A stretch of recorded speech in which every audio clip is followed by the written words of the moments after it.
So this dive starts at the Marine Room restaurant at La Jolla Shores. It's a physically demanding advanced dive with depths well beyond 60 feet. Park anywhere you can find parking, walk along the street here, and between the Marine Room restaurant and the house, there's going to be a path. Walk down that path and turn right. Walk about 100 yards north until you see this building. It's part of the La Jolla Beach and Tennis Club.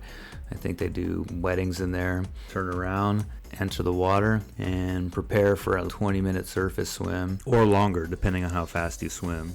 I've seen people get to the drop point and just be exhausted. I've also seen people surface and still have a long swim back to shore, and they looked miserable. You really need to be physically able to do this dive. When it's nice and calm, the swim's not that bad. If there's a lot of surface chop, I'll just save this dive for another day. So as you're kicking out, you'll need to pay attention to your lineups. This is the area I like to drop off at. It's the biggest part of the wall. It goes from about 60 feet down to 130. Drop down and hang a right and just explore all this area. As you go further around, the wall gets shorter and shorter, and it turns into a sandy slope. Sometimes I need to finish the dive sooner. You just turn east and start heading in. Sometimes you'll look at your compass though, and east looks like it's taking you deeper out into the ocean. At that point, just head up the slope till it gets shallower and then start heading east. All right, let's take a look at the lineups. So this is Scripps Pier, and you're using these two Christmas tree looking trees over here above the white building. So you're going to set these two trees right on top of this boathouse. It's not the very tip of the pier. Your other lineup is going to be these 6 skylights and the cross on top of Mount Soledad.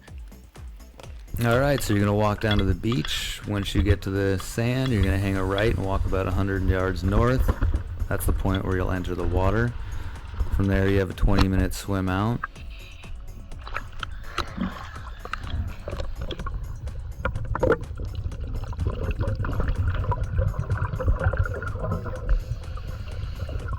You'll drop down on a sandy bottom in about 40 to 60 feet of water and head west till you hit the wall.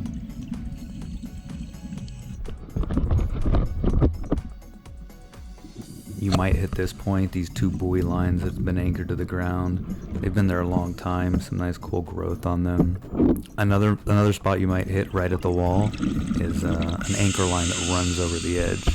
It's a chain that's got a bunch of growth on it.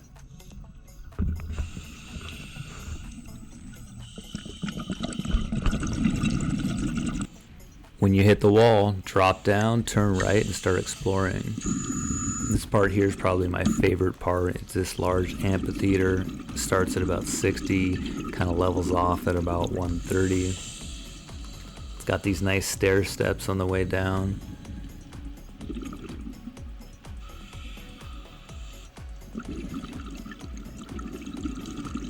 The visibility you see here is pretty good. I don't usually see it get much better than this.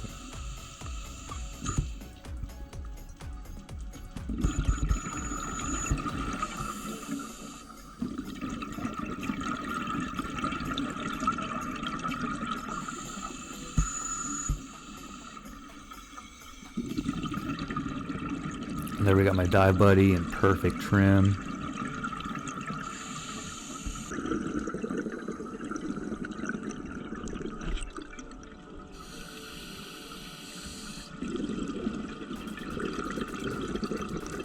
Here I've seen lobsters, I've seen the fish out here, I hadn't seen them previously. I finally found some nudibranchs, and my buddy pointed out some nudibranchs. I've seen a cormorant down here, one of the birds that dives down. I saw that bird at 100 feet.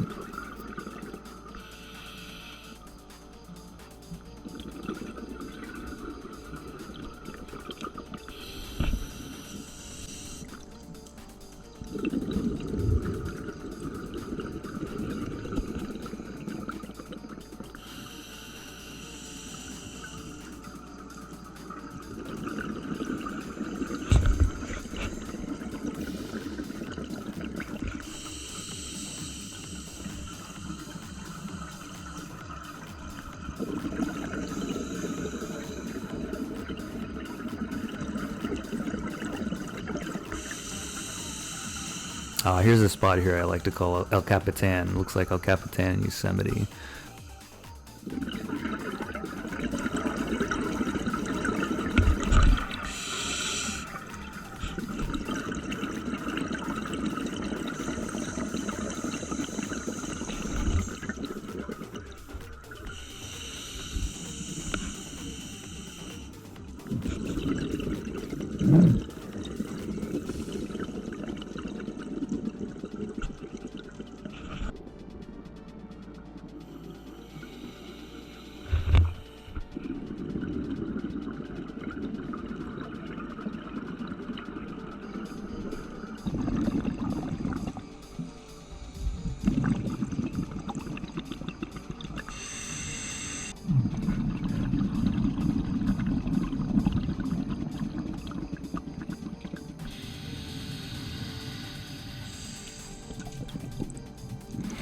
From here on out, there's a lot of cool stuff. The wall just isn't going to be as big. And eventually, it'll turn into a gentle slope. I usually pick a contour and follow it until it's time to head back in towards shore, at which point I'll start heading east. Sometimes you look at your compass and east isn't taking you up the slope to shallower water. So if that's the case, simply head up towards shallower water for a little bit and then turn east.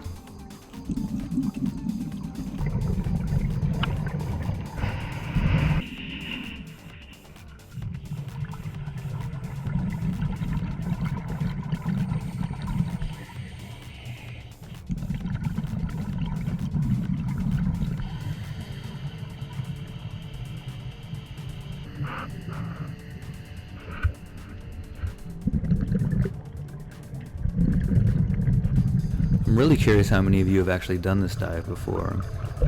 If you did it, can you tell me how did it work out for you? Did my lineups work?